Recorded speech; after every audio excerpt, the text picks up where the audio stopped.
본문 말씀 야고보서 2장 14절부터 26절입니다. 봉독하겠습니다. 내 형제들아, 만일 사람이 믿음이 있노라 하고 행함이 없으면 무슨 유익이 있으리요? 그 믿음이 능히 자기를 구원하겠느냐? 만일 형제나 자매가 헐벗고 일용할 양식이 없는데 너희 중에 누구든지 그에게 이르되 평안히 가라, 덥게 하라, 배부르게 하라 하며 그 몸에 쓸 것을 주지 아니하면 무슨 유익이 있으리요?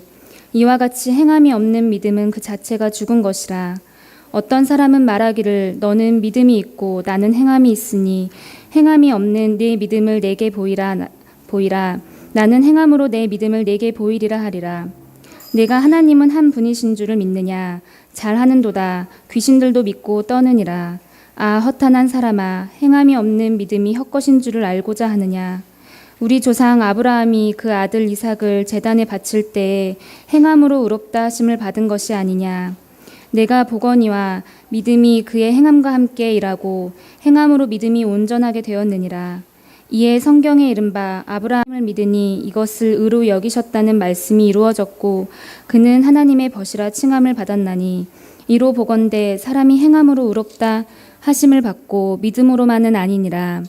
또 이와 같이 기생 라합이 사자들을 접대하여 다른 길로 나가게 할 때 행함으로 의롭다 하심을 받은 것이 아니냐.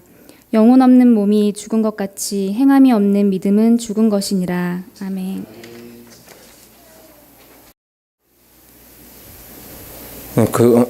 요즘에 날씨가 추워져가지고 요즘 저는 이런 생각들을 합니다.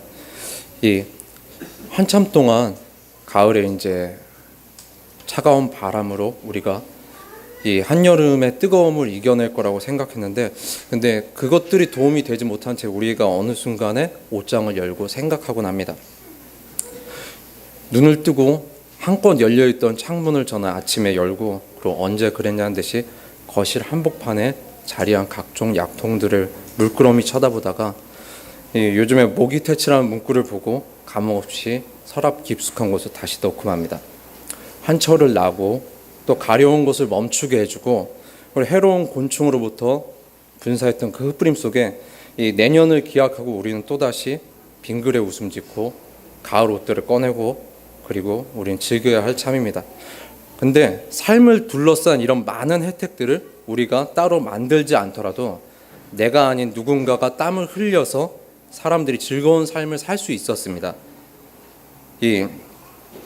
요즘 저희 동네에 보면 아이들이 아직도 비눗방울 터트리면서 노는데, 그런데 그런 것들 제가 바라볼 때 푸른 하늘이 노란 햇살로 변한 가운데 저걸 보고 이제 그런 느낌을 갖지 않을까 생각했습니다. 우리는 변하지 않는 그리스도와 계절이 따라 변하는 상황에 우리를 더 이상 바라보지 않고 꺾인 갈대만을 보면서 탄성을 지르는 동네 사람들을 봅니다.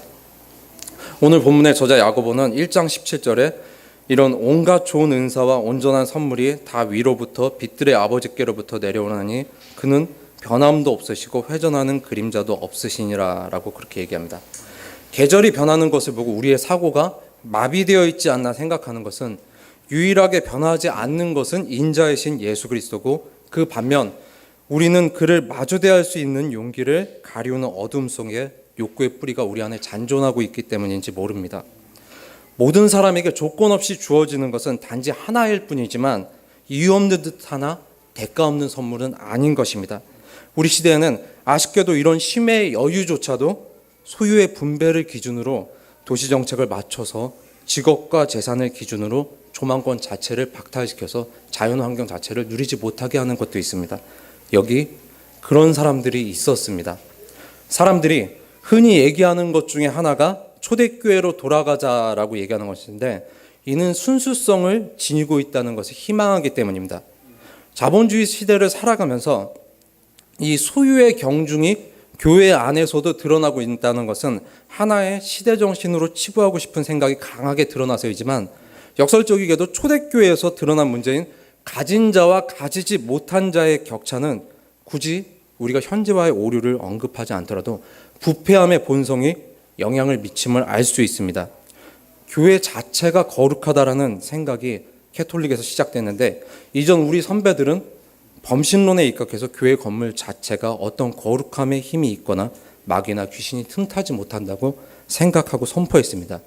이런 생각은 종교개혁 500주년을 맞이해서 요즘 생각하면 교회의 수장인 교황과 신부들을 성직자로 명사화시켜 철저하게 캐톨린의 유산을 답습하고 개신교가 왜 등장하였는지를 부정하는 자기 보수의 한계를 드러내기도 했습니다. 이들의 자존심은 성경을 바라보는 시각에도 영향을 미쳐서 초대교회의 순전성이 아니라 완전성을 부여하게 되었습니다. 하지만 우리가 간과하지 못한 것은 교회의 구성원은 부패한 본성을 지닌 사람이라는 것을 계속해서 생각해야 됩니다. 야고보는 이와 같은 증상이 이미 초대교회에서 반복되었음을 우리에게 알려주는 동시에 인간이 주축이 된 일들의 변함없는 내부적 문제와 사회적 역할을 하지 못하는 부족함을 일러 가르쳐주고 있는 것입니다. 야고보는 그리스도인의 이 문제를 한 가지 큰 관점의 카테고리를 묶어서 진리를 선포하고 신뢰를 들어주는데 주목할 것은 신학 부재요, 그리고 또한 말씀에 대한 이해 결여입니다. 그토록 현재 교회 목회자들이 숭상한 초대교회는 많은 교회의 현장에서 울려 퍼지던 가진 것을 나누어라는 그런 캐치프레이즈에 큰 의미를 둔다는 것은 그리스도인 한 사람의 소중함보다는 공동체, 전체, 아니 교회의 존속 여부에 따른 의미 부여를 예속적으로 행하고자 한 데 있습니다. 베드로전서 4장 11절에는 이런 말씀이 있습니다. 누가 봉사하려면 하나님이 공급하시는 힘으로 하는 것 같이 하라. 이는 범사에 하나님이 영광을 받게 하려 함이니 섬김이 사람과 단체의 영광이 되어서는 안 될 것을 우리에게 말씀을 통해 일러주고 있습니다.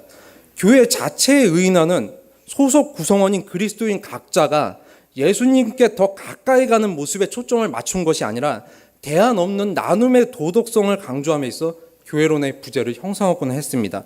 골로새서 1장 8절에는 그는 몸인 교회의 머리시라. 그가 근본이시여 죽은 자들 가운데서 먼저 나신 이시니 이는 친히 만물의 으뜸이 되려 하심이요.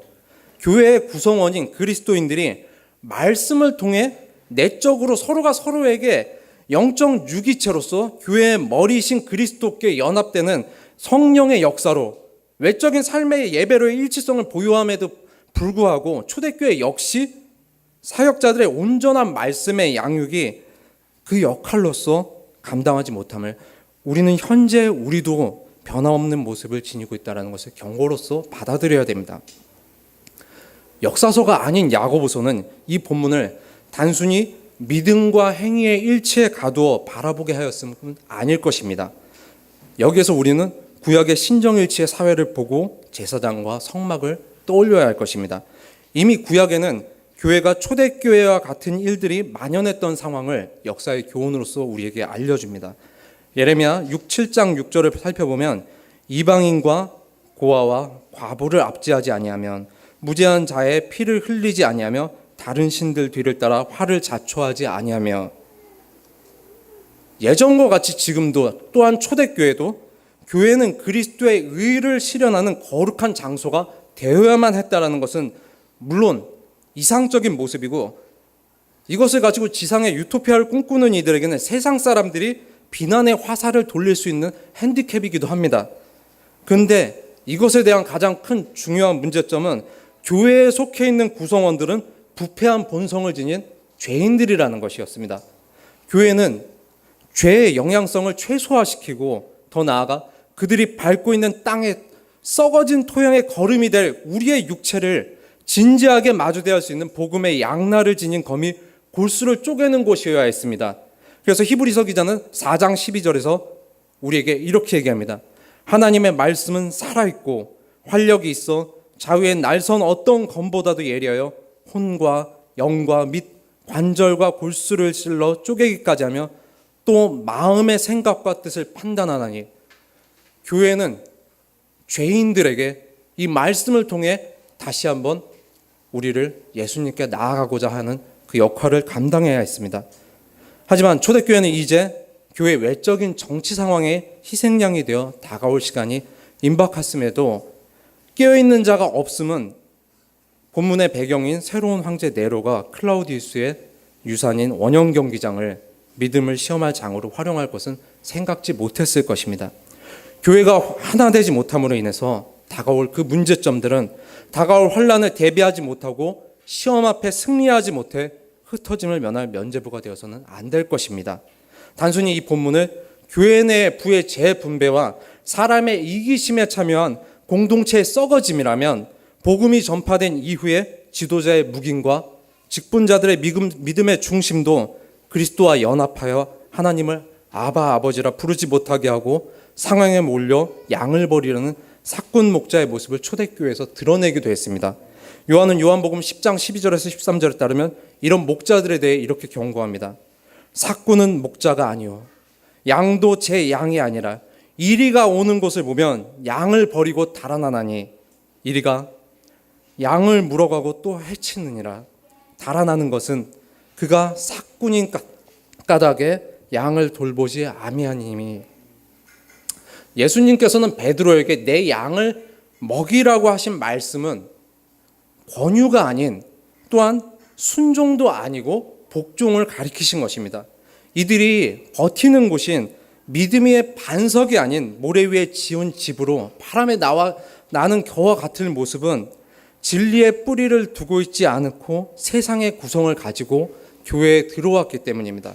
시편 기자는 127편 1절에서 여호와께서 집을 세우시지 아니하면 세우는 자의 수고가 헛되며라고 주체자가 누구여야 하는지, 여호와의 집의 주체자가 누구여야 하는지 시편 기자는 우리에게 다시 한번 이야기합니다. 바울은 골로새서 1장 23절에서 자신의 굳건함을 이렇게 우리에게 교인들이 고백하여야 될 것을 얘기합니다. 만일 너희가 믿음에 거하고 터 위에 굳게 서서 너희 들은 바 복음의 소망에서 흔들리지 아니하면 그리하리라. 이 복음은 천하 만민에게 전파된 바요 나 바울은 이 복음의 일꾼이 되었노라. 현재 교회는 자꾸 무언가를 드러내야 될지 모르는 시대를 살아가고 있습니다. 이는 그런데 초대교회부터임을 주의 깊게 바라보고 우리가 함께 기도해야 할 것입니다. 교회의 역할과 책임에 있어서 사람들이 외형을 두고 판단하기 시작한 때는 언제인지 우리는 고민해 봐야 합니다. 모든 일의 판단 근거는 문화를 따지기 이전에 우리가 그리스도라는 정체성을 스스로 지키려는 노력을 하고 있다면 말씀에서 우선 인과관계를 찾아봐야 합니다.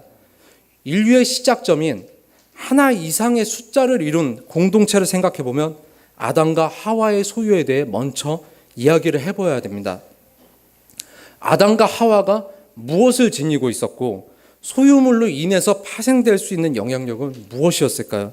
아담과 하와가 인간으로서의 의미를 부여받기 이전에 그들은 피조물로서 다스리고 관리하는 역할을 통해 노동이 신성한 의무로서 하나님의 자녀로서의 권리를 보장받는 신이라는 것을 깨달을 수 있었습니다. 그런데 그들이 서로를 보고 구분하는 것은 유물론적 사관이 아닌 존재론적인 의미로서 실제하는 자체로 뿌리의 원인인 창조주 하나님을 그들 안에 성령을 통한 그리스도의 영광에 아는 빛을 서로 간에 아담과 하와가 비춤으로써 인식할 수 있었습니다. 그들이 소유한 것은 하나님의 형상뿐 어떤 눈에 보이는 형태를 주장할 필요가 없었음은 존재하는 모든 물질이 아담과 하와의 노력으로 인해 확장되거나 열매를 맺어 품종을 개발할 필요가 없이 생태계는 하나님의 손에 맡겨진 채로 인간은 누리기만 하면 되었기 때문입니다. 이렇게 그들이 생존에 필요한 모든 것이 아담과 하와의 손을 거치지 않고도 땀을 흘릴 필요도 없이 자생하고 습도와 토양의 기질과 빛을 통한 모든 영향이 각종 실과들에 적절하게 유지되어 하나님의 영광과 인간에게 내려진 축복이 조화된 땅들이었기 때문입니다.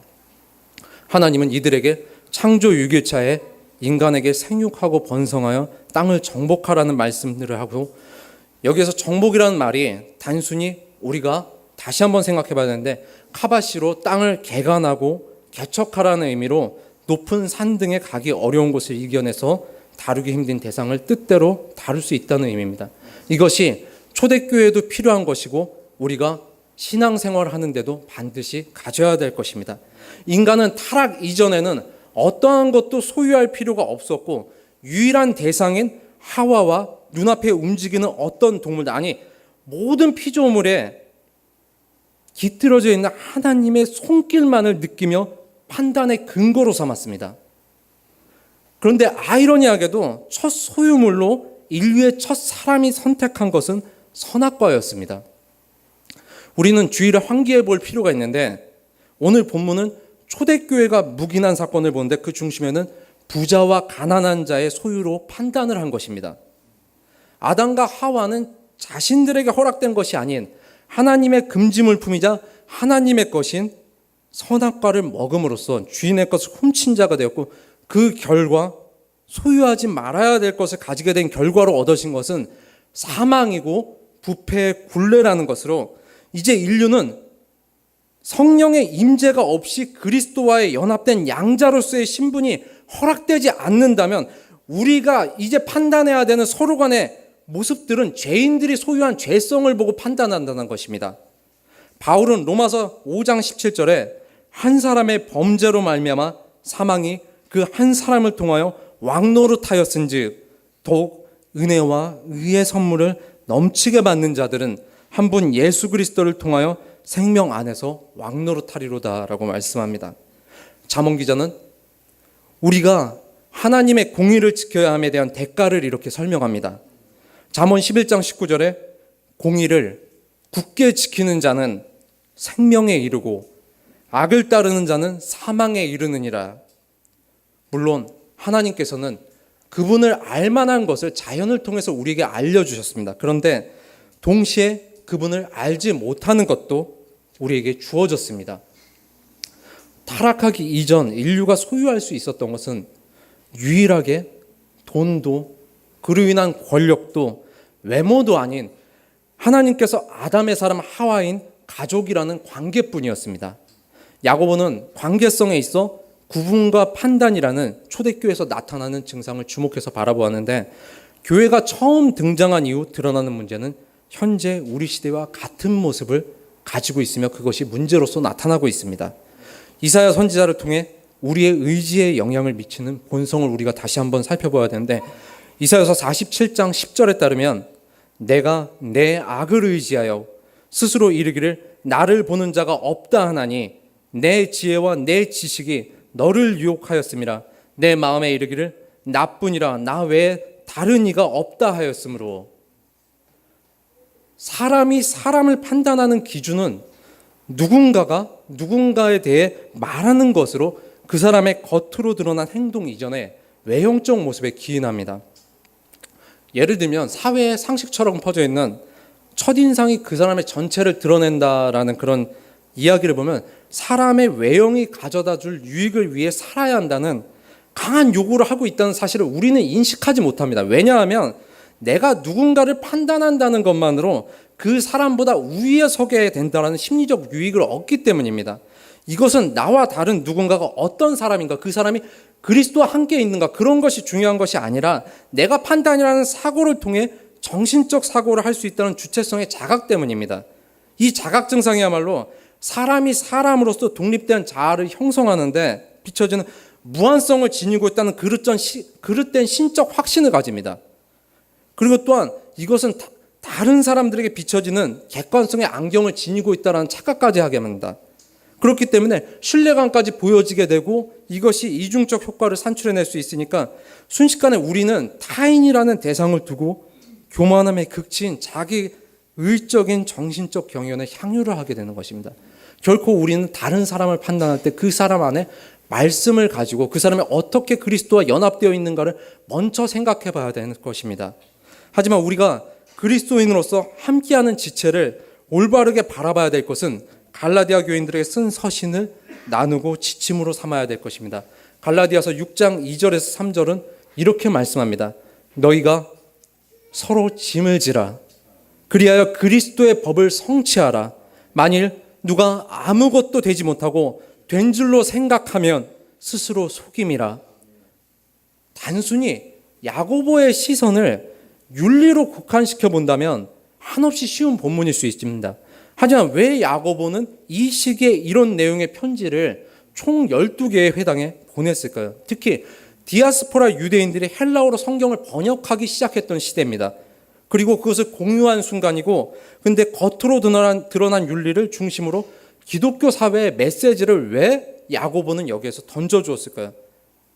이때 우리가 시대적 상황을 고려해야 되는데, 야고보가 우려하던 이 상황은 우리 시대를 비추어 볼 수 있는 거울이기도 한 것이 이때 등장한 사람 중 하나가 시몬 마구스입니다.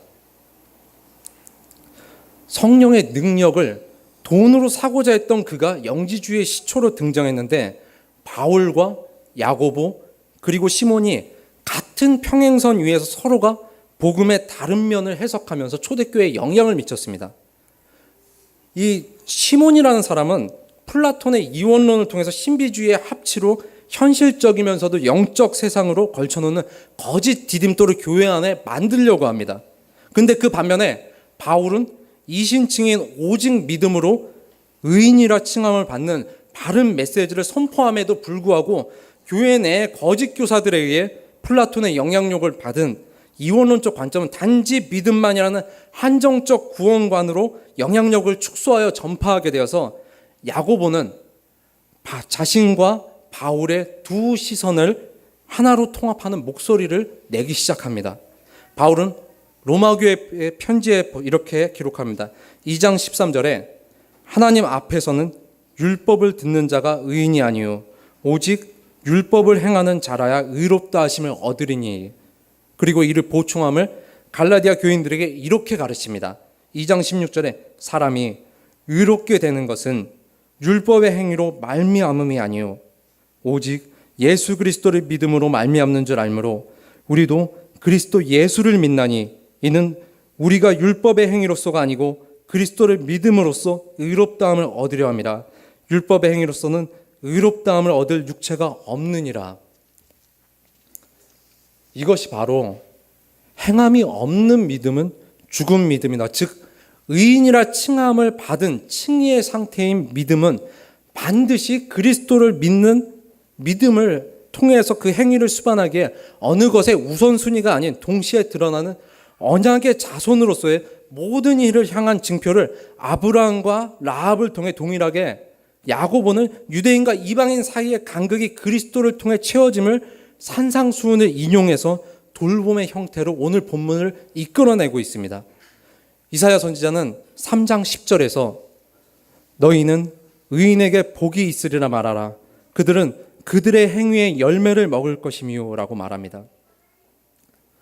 야고보는 이처럼 초대교회에 바울의 가르침을 의인은 오직 믿음으로 말미암아 산다는 그 말씀을 함께 보충함으로써 뒷받침해서 올바른 칭의를 가르치는데 아쉬운 부분은 가난한 자와 부자의 행동 양식입니다. 오늘 본문의 배경 시기가 클라우디우스 황제 시절입니다. 로마 제국은 식량을 이집트에 의존했기 때문에 나일강 유역의 곡창지대가 곧 로마의 모든 식량의 근원이었습니다. 그래서 속담 중에는 이집트가 재채기를 하면 로마 전체가 감기에 걸린다라는 말까지 나올 정도였습니다. AD 45년에서 47년에 작성된 이집트의 공식 기록에 따르면 45년부터 46년에 밀 가격이 폭등했다라는 기록이 나옵니다. 로마의 작가 플리니우스도 클라우디우스 황제 때 나일강에 여느 때보다 큰 홍수가 있었다고 기록합니다. 홍수와 밀 가격의 연관성을 본다면 이 폭등 부분은 45년경에 흉년이 들었을 것이고 야고보가 쓴 이 본문의 배경이 46년에는 훨씬 극단적인 굶주림이 휩쓸었을 것으로 역사가들은 보고 있습니다. 유대인으로서 로마의 역사가 요세푸스도 유대 지방의 기근을 또한 기록하는데 티베리우스 율리우스 알렉산더가 유대인의 총독으로 있을 때 그때 극단적으로 더 심해져 갔다라고 그렇게 얘기합니다. 이 기근은 누가도 얘기하듯이 식량 사정이 나빠지면서 로마 제국과 그 변방 국가들에 영향을 미쳤을 것입니다. 바로 이런 상황 하에서 야고보는 초대교회에 편지를 보낸 것입니다. 이런 어려운 사정들임에도 불구하고 헬라파 유대인들은 초기 헬라 사상의 영향을 받은 것들을 대부분 이성주의에 한정해서 이성주의는 결과를 무조건 숙고하는 그런 방식이었습니다. 그래서 물질적이든 비물질적이든 성과주의에만 초점을 맞춰서 모든 것들을 판단하고 숙고했습니다. 이들은 무조건 대상의 실제를 환원해서 그것을 입증해야 된다고 서로 주장했는데, 어떠한 의지를 가진 인격체는 그 사람의 믿음이나 그 사람 자체를 증명하기 위한 유관한 능력을 대상화시켜야 한다고 서로 얘기하고 다녔습니다. 다시 생각해보면 영지주의는 지식의 단계를 영적 성숙으로 보았는데, 헬라식 사고방식인 결과를 보여주어야 된다라는 사상이 영지주의에 합쳐져서 초대교회 성도들이 음식이 없어 굶주리는 시대에 음식이 풍부하다면 그것은 곧 믿음의 결과로서 나타난 것이다라고 하는 시선들이 초대교회에 자리 잡았다는 것입니다. 지금 시대로 보면 부의 크기, 곧 돈이 많으면 축복받았다라는 사상의 기복신앙을 대부분 미국의 플래그머티즘에서 이제 실용주의에서 찾지만, 이미 그 뿌리는 영지주의에서 시작됐다는 것입니다. 그리고 더 나아가서 오늘 본문인 초대교회 야고보가 있던 그 시대부터 바로 물질이 믿음의 중심이다라는 생각이 영지주의와 함께 시작되었다는 것입니다. 시편 기자는 하지만 우리의 소유가 무엇이어야 되는지 가르쳐 줍니다. 시편 119편 56절에 내 소유는 이것이니 곧 주의 법도들을 지킨 것이다 라고 얘기합니다. 모세는 또한 신명기 6장 20절에서 규례와 법도가 무슨 뜻이냐라고 묻거든 하면서 말씀과 율법을 하나님께서 직접 백성에게 주셨다라는 것을 가르칩니다. 이 율법이 주어진 것은 그들을 애굽에서 인도하여 낸 후였습니다. 그의 율법과 법도가 인간에게 주어진 것은 곧 하나님의 사랑 안에서 그들을 구원해낸 역사인 것입니다.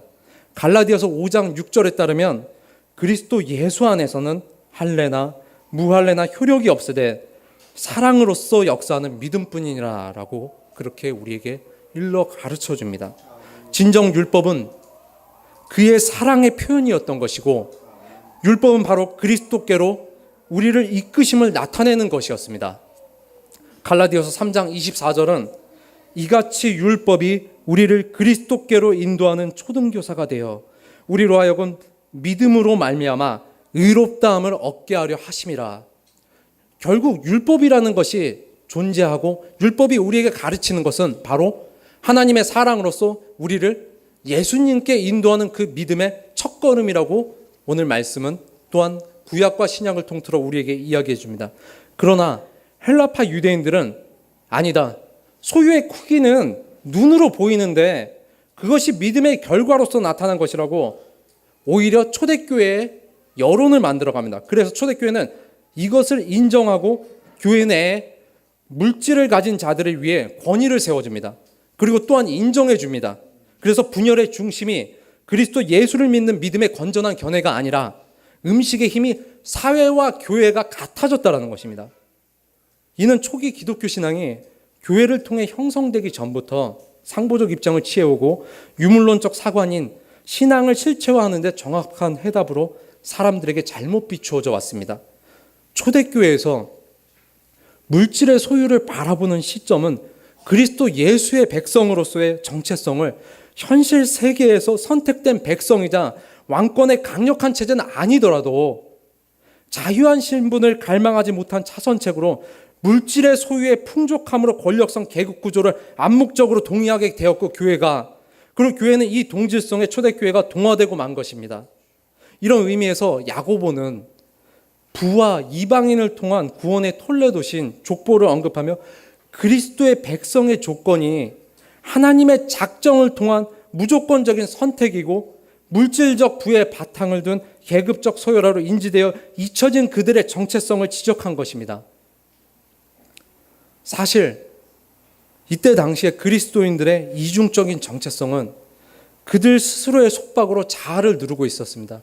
그들은 한편으로는 속국의 노예의 상태고 또 한편으로는 죄의 노예라는 신분을 가지고 그들은 괴로워하고 살고 있었습니다. 하지만 그것과 달리 교회 내에 거짓 교사들에 의해 이루어진 잘못된 성도들은 헬라의 사상을 가지고 기형적 사상인 영지주의를 신비주의적인 형태뿐 아니라 사람들의 삶을 바라보는 생각에도 영향을 미치게 만들었습니다. 그래서 교회 안에 자리 잡도록 그들은 노력하였습니다. 신비주의는 단지 체험에만 국한된 것이 아닙니다. 그리고 우리 그리스도인들이 항상 이면이 속한 부분을 놓치지 않고 그리스도께 나아가 말씀과 기도의 기준으로 분별하며 서야 될 것입니다.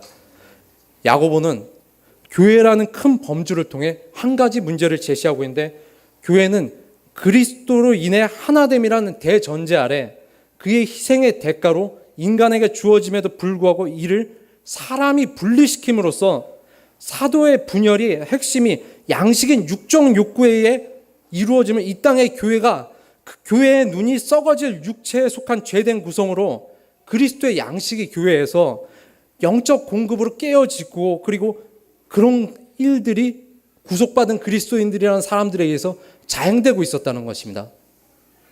오늘 본문의 초대교회의 상황은 바로 우리와 같은 구속받았다라는 사람들이 가지지 못한 자들을 배척하면서 사역자와 임직자들이 등을 돌리고 있었던 상황입니다.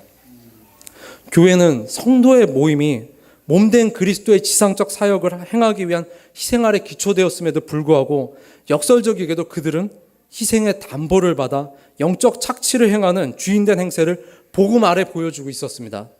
빌립보서 1장 27절은 복음의 능력을 통해 그리스도로 하나됨을 우리에게 일러 보여줍니다. 오직 너희는 그리스도의 복음에 합당하게 생활하라. 이는 내가 너희에게 가보나 떠나 있으나 너희가 한 마음으로 서서 한 뜻으로 복음의 신앙을 위해 협력하라라고 이야기하고 있습니다. 초대교회가 이를 인정함은 아이러니하게도 그들이 가지고 있던 육적 욕구를 기반하고 있는데, 인간의 가장 기본적인 생존에 필요한 음식이 그들 위에, 교회 위에 군림하고 있는 것은 음식 자체가 가진 권세가 말씀 위에 서서 주인임을 드러낸과 동시에 교회의 가족들이 말씀이 아닌 물질의 소유의 크기에 순종할 수밖에 없는 주객전도의 상황에 내몰리게 되었다는 것입니다. 빌립보서 3장 19절에 이런 이들의 모습이 어떤지 우리에게 적나라하게 표현합니다. 그들의 마침은 멸망이요, 그들의 신은 배요, 그 영광은 그들의 부끄러움에 있고 땅의 일을 생각하는 자라. 이렇게 땅의 일을 생각하는 자들이 초대교회에 있었고 지금도 있고 아마 예수님이 오시기 전까지 우리는 이 시련을 믿음으로써 하나의 사랑으로 이겨나가야 될 것입니다. 분명 복음은 예수님의 죽음으로 인해 이 땅의 모든 사람들의 신분이 철폐되었음에도 불구하고 또다시 교회는 이 진리에 대한 차별을 스스로 품고 복음과 생활이 철저하게 이분법적 사회를 이제 나누어서 사회 공동체가 아닌 복음 공동체로 오히려 교인들이 끌고 들어왔습니다. 히브리서 기자는 2장 9절에 이런 말씀을 우리와 초대교회 사람들에게 할지도 모릅니다. 오직 우리가 천사들보다 잠시 동안 못하게 하심을 입은 자 곧 죽음의 고난 받으심으로 말미암아 영광과 존귀로 관을 쓰신 예수를 보니 이를 행하심은 하나님의 은혜로 말미암아 모든 사람을 위하여 죽음을 맛보려 하심이라. 진정 행함의 기준은 그리스도 예수를 통한 그의 죽음의 행하심이었음을 히브리서 기자는 초대교회와 우리에게 현재 다시 한번 말씀하고 있는지도 모릅니다. 초대교회 성도들이 이 말씀을 보고 아마 이런 생각이 들었을지도 모릅니다. 정말 그토록 원했던 감사함의 자리였는데 그들은 감사함을 모르고 살아갔습니다. 그들이 원했던 것은 복음이라도 믿을 수 있는 환경이었을 텐데 이는 편안함으로 갖추어진 환경이 우리의 믿음을 안일하게 만들고 우리가 그리스도께 나아가는 것이 아니라 우리 안에 우리가 우리를 살게 한 것이 되었습니다. 그들은 초대교회 사람들은 정말 매일 꿈을 꿨을 것입니다. 주의 곁에만 머물게 해달라고, 그리고 십자가를 지고 가시는 그분 곁에 가까이 가지 못해 한없이 두려움과 애잔함으로 바라보던 그들이 주님 곁에만 머물게만 해달라고 그들이 보여주었던 모습이 바로 초대교회가 만들고자 했던 모습이었을지 모릅니다. 그러나 그들도 현재 우리가 함께하고 있는 모습은 우리를 사서 주님을 팔고 있는 모습이지 않습니까? 그렇게까지 해서 우리가 소유한 것이 무엇이었습니까? 교회가 그렇게 걸어왔습니다. 그리고 우리가 그렇게 걸어가고 초대교회가 그렇게 걸어왔습니다. 어쩌면 우리는 그 걸음 위에 있는지도 모릅니다. 우리와 그들은 같은 모습으로 현재와 과거가 연장선상에 놓여 있는 것처럼 해 아래 새 것이 없이 행동하는 예수님의 변함없는 희생 위에 슬픈 모습을 지니고 있을지 모릅니다. 그동안 교회는 스스로의 모습으로 자신을 보여주고 싶어하고 변모해 왔습니다. 우리는 이런 교회를 보고 무엇을 생각하고 함께 걸어가려고 그리스도인으로서 이곳에 모였습니까?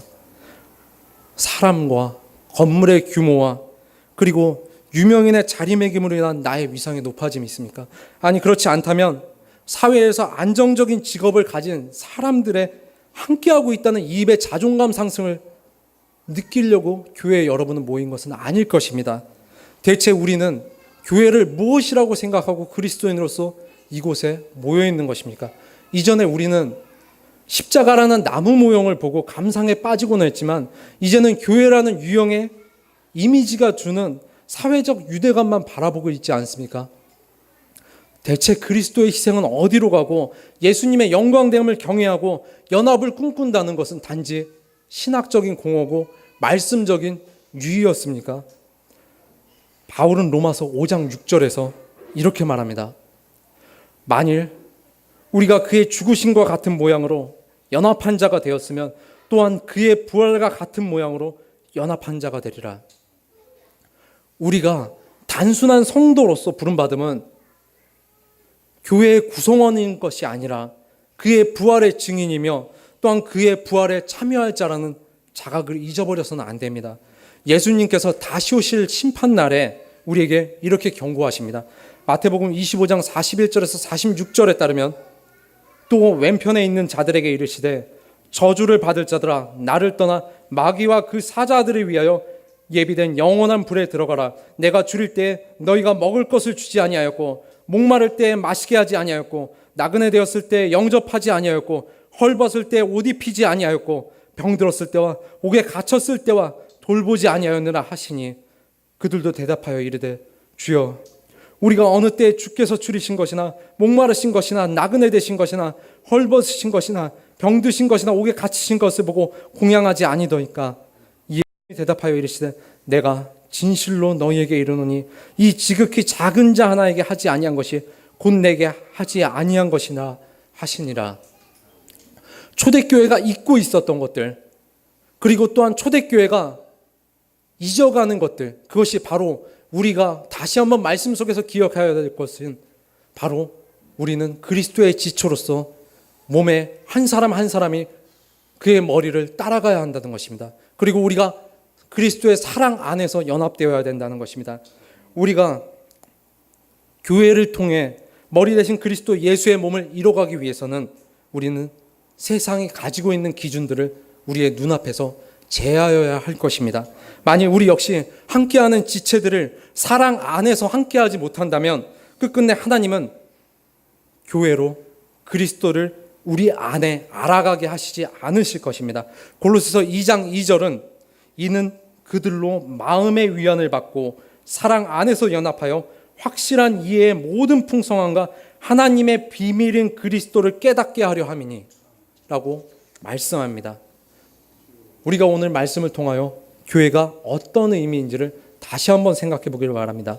우리가 교회 안에서 행함은 우리의 믿음에 어떤 올곧음을 가져다 줄지 다시 한번 생각해 보길 바랍니다. 에베소서 3장 11절에서 13절은 우리 믿음이 하나님께 나아감으로 그리스도 안에서 예정된 뜻이라고 이야기합니다.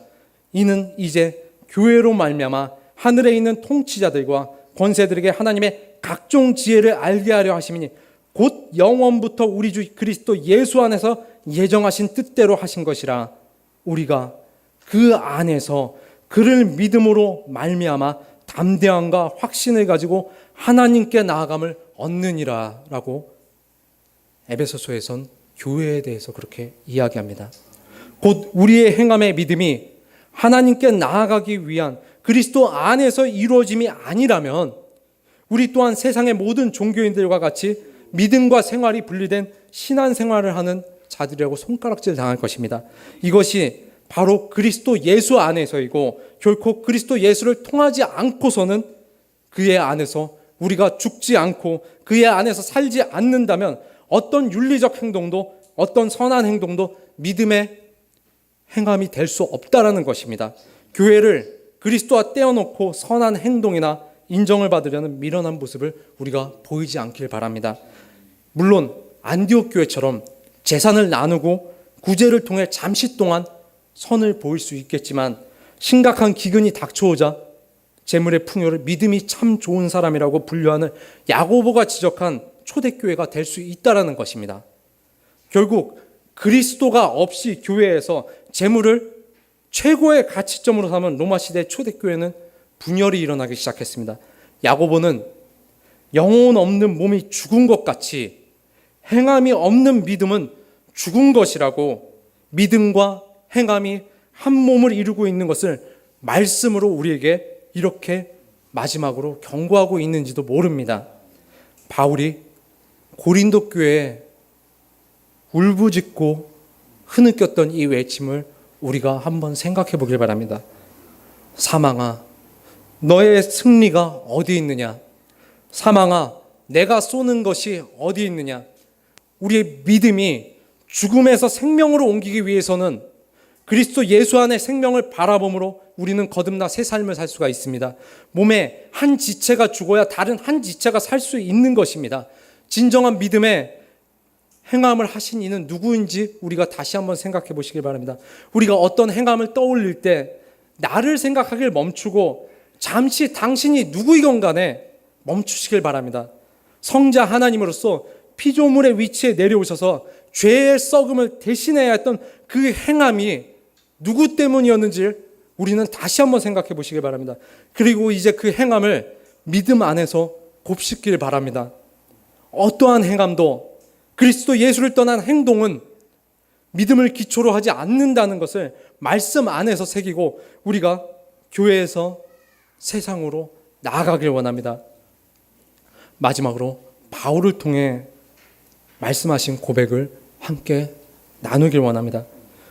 그러나 내가 나된 것은 하나님의 은혜로 된 것이니 내게 주신 그의 은혜가 헛되지 아니하여 내가 모든 사도보다 더 많이 수고하였으나 내가 한 것이 아니요 오직 나와 함께 하신 하나님의 은혜로라.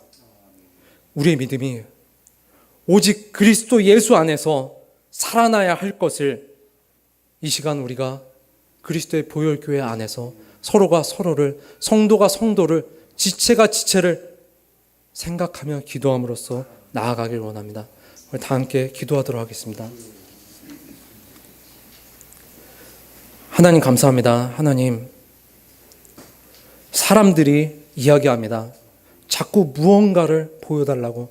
너희가 그리스도인이라면 무언가를 보여달라고 자꾸 얘기합니다. 그리고 세상은 너희가 교회라면 선한 행동을 하고 선한 모습을 하라고 이야기합니다. 하지만 하나님, 우리는 예수님의 희생 없이, 아니 우리가 예수님 안에서 하나 되지 않는다면, 그 연합으로 인해서 우리가 세상에 빛을 비추지 못한다면 우리의 어떤 선한 행동도, 우리의 어떤 선한 모습도 결코 아무 이유가 없다라는 것을 다시 한번 생각합니다. 하나님, 진정 행함은, 정말 믿음의 행함의 가장 중심적인 것은 바로 하나님께서 그의 아들 예수 그리스도를 이 땅에 죽으심으로 보내셔서 그것을 순종하고 이 땅에 그리스도께서 고난을 받으신 그 행함이야말로 바로 야고보가 초대교회에 일깨우기 위한 행함인지도 모릅니다. 하나님, 우리가 결코 어떠한 것에서도 그 행함의 중심인 그리스도를 마음에 품음으로써 우리가 함께 사랑하며 나아가기를 원합니다. 그렇게 우리 그리스도의 보혈교회가 주님 앞에 한 사랑으로서 나아갈 때 주님, 우리가 서로를 일으켜 세우고 서로를 사랑하며 서로를 생각하며 서로가 서로 안에 우리가 믿음으로써 위로하며 일으켜 세우길 원하오니 주님, 이 모든 것들이 주님의 계획 안에서 주님의 섭리 안에서 한치도 오차 없이 이루어지길 간절히 원하옵고 살아계신 나사렛 예수 그리스도의 이름으로 기도했습니다.